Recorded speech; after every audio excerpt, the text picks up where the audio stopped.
توبه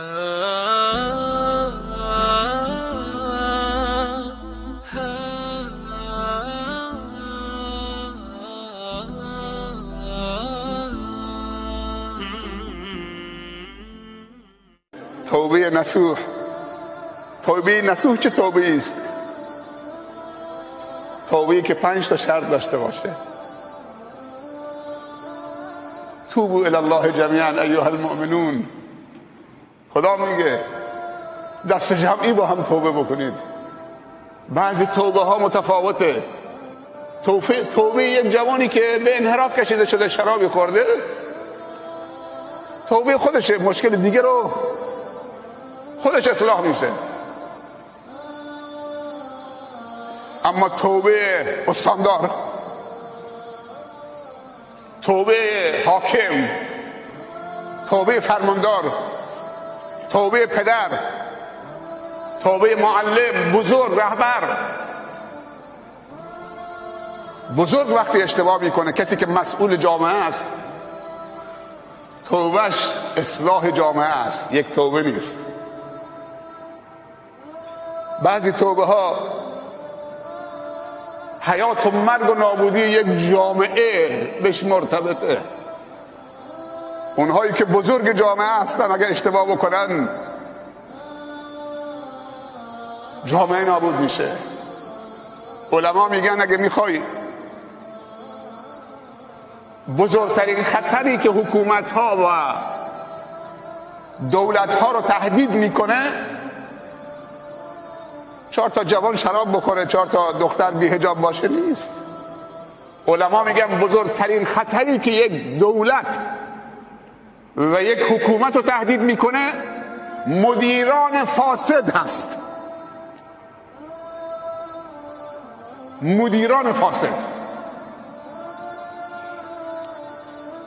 من دیروزم اشاره کردم، محمد طاهر، محمد صادق، محمد امین، محمد حکیم، محمد رحیم.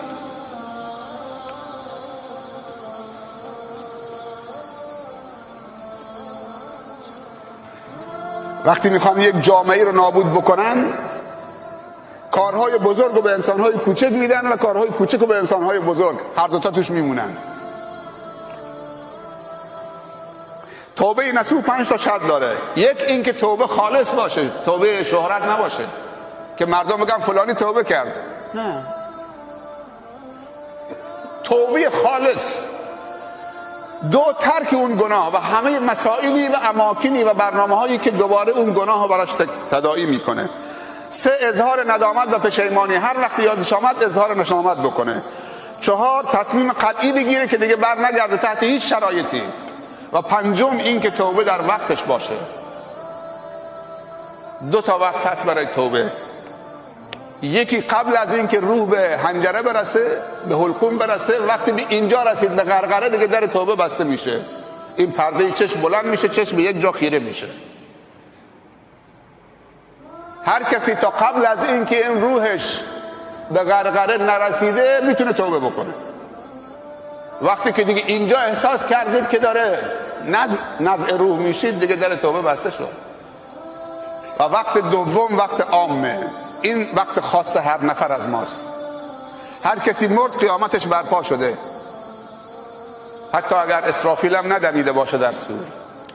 اما وقت عام زمانی که خورشید از مغرب طلوع بکنه. اگر مسلمان ها بیدار شدن، به مشرق نگاه کردن، دیدن که خورشید نیست، یک دفعه دیدن از مغرب طلوع کرد، در توبه بسته شد.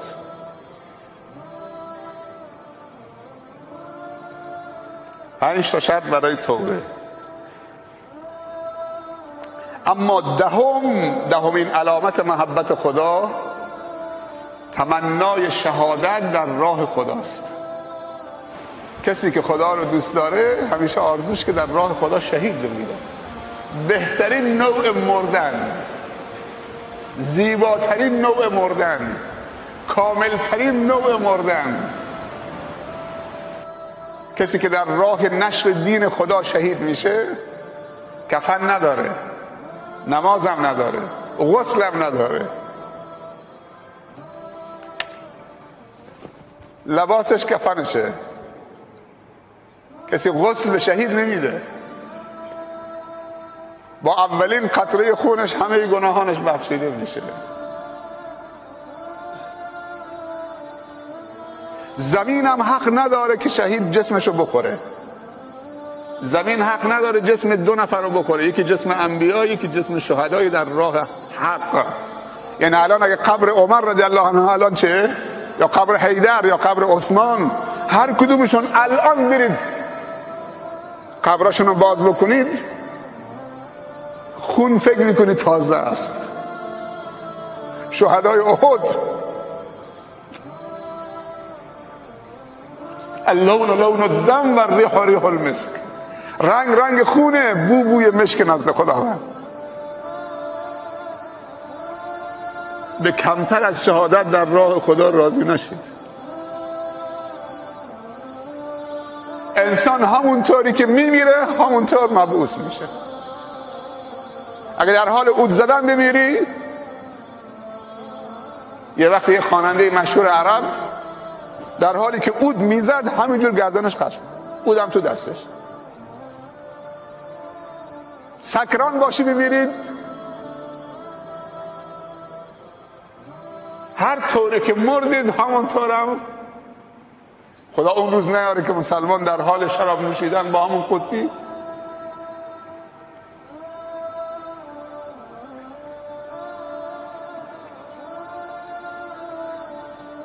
پس زمین حق نداره جسم دو نفر رو بخوره.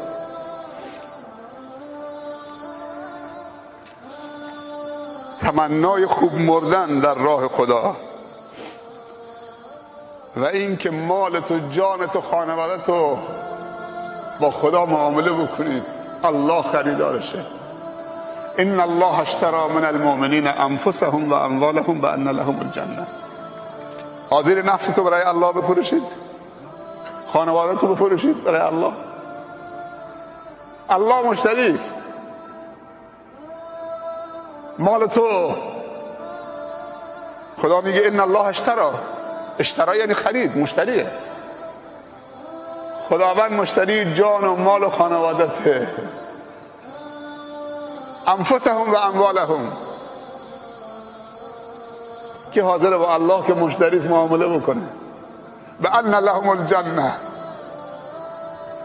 در مقابلش بهشت براشون، بالاتر از بهشت. وجوه یومئذ ناظره الی ربها ناظره سترون ربکم کما ترون القمر لیلة البدر لا تضامون فی رؤیته. پروردگارتون در بهشت فردوس میبینید همونطوری که ماه شب بدر میبینید، بدون هیچ ازدحامی. للذین احسنوا الحسنى و زیاده. نعمتی بالاتر از بهشت دیدار خداست که وقتی خداوند متجلی میشه این پرده حجاب رو بلند میکنه، یک پارچه نوره. سبحان الله، الله نور السماوات و الارض. اونجا دیگه بهشتیان، حور بهشتی و نعمتهای بهشتی و انهار بهشتی و درختهای بهشتی و میوههای بهشتی و قصرهای بهشتی همه رو فراموش میکنن، مات و مبهوت میشن در مقابل این همه جلال و جمال.